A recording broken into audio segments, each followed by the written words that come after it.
ಎಲ್ಲರಿಗೂ ನಮಸ್ಕಾರ. Welcome back to my channel. ನೀವು ನೋಡ್ತಾ ಇದ್ದೀರಾ ಟಿಚ್ಚಿ ಕಿಚನ್ ಯೂಟ್ಯೂಬ್ ಚಾನಲ್. ನೀವೆಲ್ಲ ಈಗಾಗಲೇ ತಮ್ಮನೆಲ್ಲ ನೋಡಿರ್ತೀರಾ. ಉದ್ದ ಕೂದಲು ಎಲ್ಲರಿಗೂ ಇಷ್ಟ. ಯಾರಿಗೆ ಇಷ್ಟ ಹೇಳಿ? ಉದ್ದ ಕೂದಲು ಅಂತಂದರೆ ಪ್ರತಿಯೊಬ್ಬ ಹೆಣ್ಮಕ್ಳಿಗೂ ಕೂಡ ಉದ್ದ ಕೂದಲು ಅಂದರೆ ತುಂಬ ಇಷ್ಟ ಆಗುತ್ತೆ. ಆದರೆ ಅದನ್ನು ಬೆಳೆಸೋ ರೀತಿ ಇರುತ್ತಲ್ಲ, ಕೆಲವ್ರಿಗೆ ಬರೀ ಆಯಿಲ್ ಹಾಕಿದ್ರೆ ಕೆಲವ್ರಿಗೆ ಉದ್ದ ಕೂದಲು ಬರುತ್ತೆ. ಇನ್ನು ಕೆಲವ್ರಿಗೆ ಆಯಿಲ್ ಜೊತೆ ಹೇರ್ ಪ್ಯಾಕ್ಗಳು ಹಾಕಬೇಕು. ಈ ರೀತಿ ಮಾಡಿದಾಗ ಉದ್ದ ಕೂದಲು ಬೆಳೆಯೋ ಚಾನ್ಸಸ್ ಇರುತ್ತೆ. ಹೀಗೆ ಹಲವಾರು ರೀತಿಯಲ್ಲಿ ಹಲವಾರು ವಿಧಾನದಲ್ಲಿ ಹೇರ್ ಪ್ಯಾಕ್ಗಳನ್ನ ಯೂಸ್ ಮಾಡಿ, ಹೇರ್ ಆಯಿಲ್ಗಳನ್ನ ಮಸಾಜ್ ಮಾಡಿ, ಅಪ್ಲೈ ಮಾಡಿ, ಮಸಾಜ್ ಮಾಡಿ, ಕೆಲವರು ಸೀಗೆ ಪುಡಿ ಹಾಕ್ತಾರೆ, ಕೆಲವರು ಶಾಂಪೂ ಹಾಕ್ತಾರೆ. ಹೀಗೆ ಹಲವಾರು ರೀತಿಯಲ್ಲಿ ಉದ್ದ ಕೂದಲನ್ನ ಬೆಳೆಸೋದಕ್ಕೆ ಎಲ್ಲರೂ ಪ್ರಯತ್ನ ಮಾಡೇ ಮಾಡ್ತಾರೆ. ಹಾಗಾಗಿ ಇವತ್ತಿನ ಈ ವಿಡಿಯೋದಲ್ಲಿ ಅಗಸೆ ಬೀಜದಿಂದ ಒಂದಷ್ಟು ಹೇರ್ ಪ್ಯಾಕ್ಗಳನ್ನ ಮಾಡಿಕೊಂಡು ಉದ್ದ ಕೂದಲು ಬೆಳೆಸೋದಕ್ಕೆ ಹೇಗೆ ತಯಾರಿ ಮಾಡ್ಬೋದು, ಯಾವ್ಯಾವ ರೀತಿ ಅಪ್ಲೈ ಮಾಡ್ಬೋದು, ಎಷ್ಟೊತ್ತು ಇಡಬೇಕು, ಯಾವಾಗ ಅಪ್ಲೈ ಮಾಡಬೇಕು, ಈ ರೀತಿಯಾಗಿ ಈ ವಿಡಿಯೋದಲ್ಲಿ ಪೂರ್ತಿಯಾಗಿ ನೋಡೋಣ. ಈ ವಿಡಿಯೋನ ಎಲ್ಲೂ ಕೂಡ ಸ್ಕಿಪ್ ಮಾಡದೆ ಪೂರ್ತಿಯಾಗಿ ನೋಡಿ. ಇನ್ ಕೇಸ್ ಏನಾದರೂ ಇಷ್ಟ ಆಗಿದ್ರೆ ಈ ವಿಡಿಯೋ ಒಂದು ಲೈಕ್ ಮಾಡಿ. ಹಾಗೆ ಹೊಸದಾಗಿ ನನ್ನ ಚಾನಲ್ನ ನೋಡ್ತಾ ಇದ್ದರೆ ಈಗಲೇ ಒಂದು ಸಬ್ಸ್ಕ್ರೈಬ್ ಮಾಡ್ಕೊಂಡು ನೋಡಿ.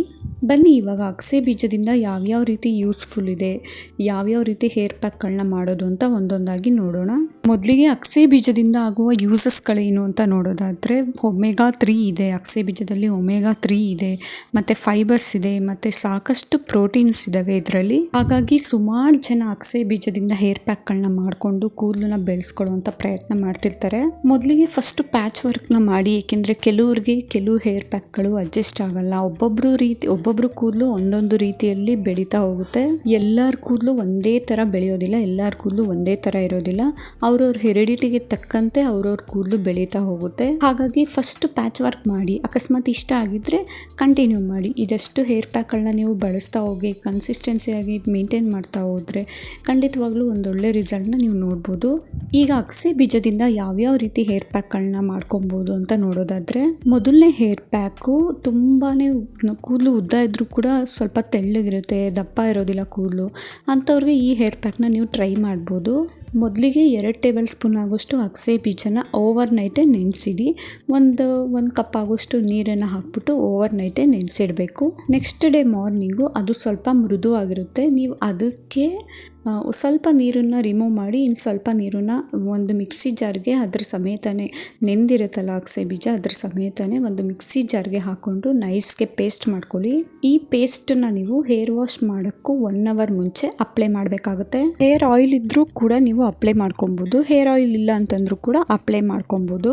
1 ಅವರ್ ಹೇರ್ ವಾಶ್ ಮಾಡೋಕ್ಕೂ ಮುಂಚೆ 1 ಅವರ್ ಮುಂಚೆ ನೀವೀಗ ಪೇಸ್ಟನ್ನು ರೆಡಿ ಮಾಡಿ ಇಟ್ಕೊಂಡಿರ್ತೀರಲ್ಲ, ಅದನ್ನು ತಲೆ ನೆತ್ತಿಯಿಂದ ಹಿಡಿದು ಕೂದಲು ಲೆಂತ್ ಎಲ್ಲಿ ತನಕ ಇರುತ್ತೋ ಅಲ್ಲಿ ತನಕ ನೀಟಾಗಿ ಅಪ್ಲೈ ಮಾಡಿ.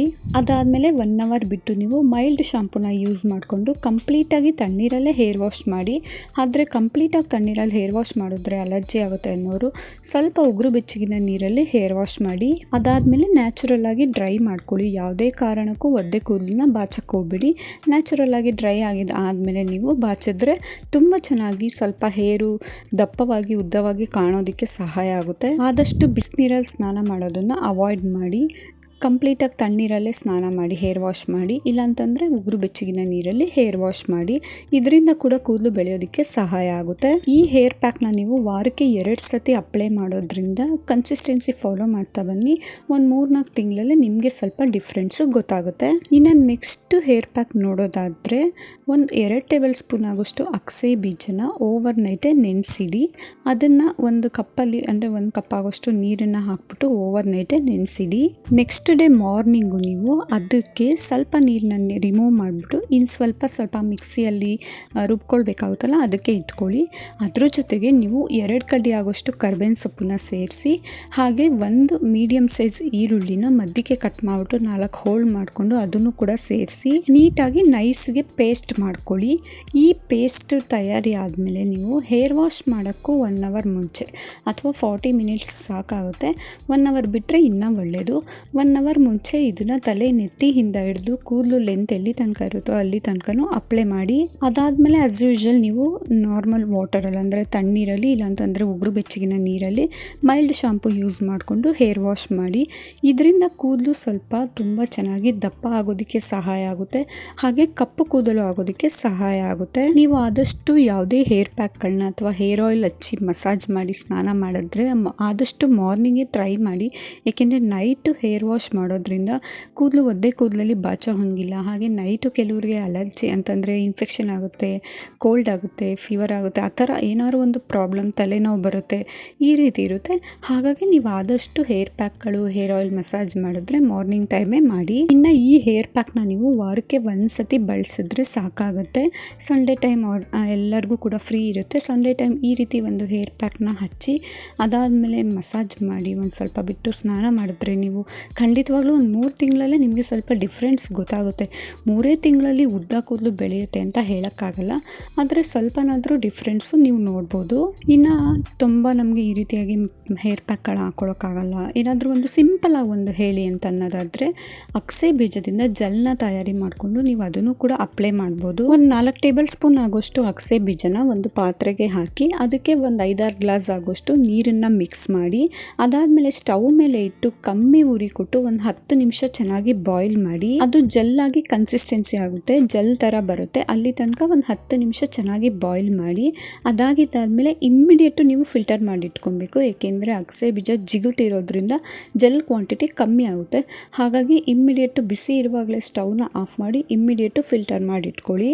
ಈ ಜೆಲ್ಲನ್ನು ನೀವು ವಾರಕ್ಕೆ 1 ದಿನ ನೀಟಾಗಿ ತಲೆ ನೆತ್ತಿಯಿಂದ ಹಿಡಿದು ಕೂದಲು ಲೆಂತ್ ತನಕ ಅಪ್ಲೈ ಮಾಡಿ ಒಂದು 5 ನಿಮಿಷ ಮಸಾಜ್ ಮಾಡಿ ಅದಾದಮೇಲೆ ಹೇರ್ ವಾಶ್ ಮಾಡೋದ್ರಿಂದ ಖಂಡಿತವಾಗ್ಲೂ ಈ ಜೆಲ್ಲಿಂದನೂ ಕೂಡ ಕೂದಲು ಸ್ವಲ್ಪ ಉದ್ದ ಆಗೋದಕ್ಕೆ, ದಪ್ಪ ಆಗೋದಕ್ಕೆ ಸಹಾಯ ಮಾಡುತ್ತೆ. ಇಲ್ಲ ಅಂತಂದರೆ ನೀವು ಇದೇ ಜೆಲ್ಲನ್ನು ಅಪ್ಲೈ ಮಾಡಿ 1 ಅವರ್ ಬಿಟ್ಟು ಹೇರ್ ವಾಶ್ ಮಾಡೋಕ್ಕಾಗಲ್ಲ, ಟೈಮ್ ಇಲ್ಲ ಅಂತನ್ನೋರು ಹೇರ್ ವಾಶ್ ಮಾಡ್ತಿರಲ್ಲ ನೀವು, ಆ ದಿನವೇ ಹೇರ್ ವಾಶ್ ಮಾಡಿದ ಆದಮೇಲೆ ಕೊನೆಯಲ್ಲಿ ಈ ಜೆಲ್ಲಿಂದ ಸ್ವಲ್ಪ ಹೇರ್ನ ವಾಶ್ ಮಾಡಿ ಅದಾದಮೇಲೆ ಒಂದು ಟೈಮ್ ಹೇರ್ ವಾಶ್ ಮಾಡಿ ಈ ಜೆಲ್ ಅಪ್ಲೈ ಮಾಡಿ ಹೇರ್ ವಾಶ್ ಮಾಡಿದ ಆದಮೇಲೆ ನೀವು ಯಾವುದೇ ರೀತಿ ಶಾಂಪು ಹಾಕೋ ಅವಶ್ಯಕತೆ ಇಲ್ಲ.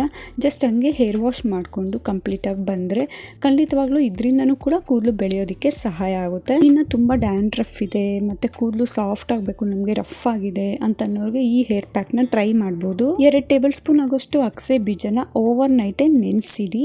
ನೆಕ್ಸ್ಟ್ ಡೇ ಮಾರ್ನಿಂಗು ಅಂದರೆ 1 ಕಪ್ ನೀರು ಹಾಕ್ಬಿಟ್ಟು ಓವರ್ ನೈಟೇ ನೆನೆಸಿಡಿ. ನೆಕ್ಸ್ಟ್ ಡೇ ಮಾರ್ನಿಂಗು ಅದಕ್ಕೆ ನೀವು ಸ್ವಲ್ಪ ನೀರನ್ನ ರಿಮೂವ್ ಮಾಡಿಬಿಟ್ಟು ಅದೇ ನೆಂದಿರುತ್ತಲ್ಲ ಅಗಸೆ ಬೀಜ ಅದನ್ನು ಒಂದು ಮಿಕ್ಸಿ ಜಾರ್ಗೆ ಹಾಕಿ ಚೆನ್ನಾಗಿ ನೈಸ್ಗೆ ಪೇಸ್ಟ್ ಮಾಡ್ಕೊಳ್ಳಿ. ತುಂಬ ತೆಳ್ಳಗೂ ಇಲ್ಲ, ತುಂಬ ದಪ್ಪಕ್ಕೂ ಇಲ್ಲ, ನೀವು ಮೀಡಿಯಮ್ ಅಂತಂದರೆ ನಿಮಗೆ ಕೂದಲುಗೆ ಹಚ್ಚೋ ಥರ ಕನ್ಸಿಸ್ಟೆನ್ಸಿಯಲ್ಲಿ ನೈಸ್ಗೆ ಪೇಸ್ಟ್ ಮಾಡ್ಕೊಳ್ಳಿ. ಈ ಪೇಸ್ಟ್ಗೆ ನೀವು 1 ಟೇಬಲ್ ಸ್ಪೂನ್ ಆಗೋಷ್ಟು ಆಲೋವೆರಾ ಜೆಲ್ಲು, 1 ಟೇಬಲ್ ಸ್ಪೂನ್ ಆಗೋಷ್ಟು ಮೊಸರನ್ನ ಮಿಕ್ಸ್ ಮಾಡಿ ಚೆನ್ನಾಗಿ ಮಿಕ್ಸ್ ಮಾಡಬೇಕು. ಮಿಕ್ಸ್ ಮಾಡಿದಾದ್ಮೇಲೆ ತಲೆ ಬುಡದಿಂದ ಹಿಡಿದು ಕೂದಲು ಲೆಂತ್ ತನಕನೂ ಅಪ್ಲೈ ಮಾಡಿದಾದ್ಮೇಲೆ ಒಂದು 5 ನಿಮಿಷ ಮಸಾಜ್ ಮಾಡಿ ಅದಾದಮೇಲೆ ಆ್ಯಸ್ ಯೂಶ್ವಲ್ ಕಂಪ್ಲೀಟಾಗಿ ತಣ್ಣೀರಲ್ಲಿ ಅಥವಾ ಉಗುರು ಬೆಚ್ಚಗಿನ ನೀರಲ್ಲಿ ಹೇರ್ ವಾಶ್ ಮಾಡಿ. ಮೈಲ್ಡ್ ಶಾಂಪು ಯೂಸ್ ಮಾಡಿದ್ರೆ ಬೆಟರ್ ಆಗುತ್ತೆ. ಇಲ್ಲ ನೀವು ಯಾವ ಶಾಂಪು ಯೂಸ್ ಮಾಡ್ತೀರೋ ಆ ಶಾಂಪೂನೇ ಅಪ್ಲೈ ಮಾಡಿ ಹೇರ್ ವಾಶ್ ಮಾಡಿ ನ್ಯಾಚುರಲ್ ಆಗಿ ಡ್ರೈ ಮಾಡ್ಕೊಳ್ಳಿ. ಅದಾದಮೇಲೆ ವೆಟ್ ಹೇರಲ್ಲಿ ಕೂಮ್ ಮಾಡೋಕ್ಕಿಂತ ಡ್ರೈ ಆದಮೇಲೆ ಕೂಮ್ ಮಾಡಿದ್ರೆ ಬೆಟರ್ ರಿಸಲ್ಟ್ ಸಿಗುತ್ತೆ.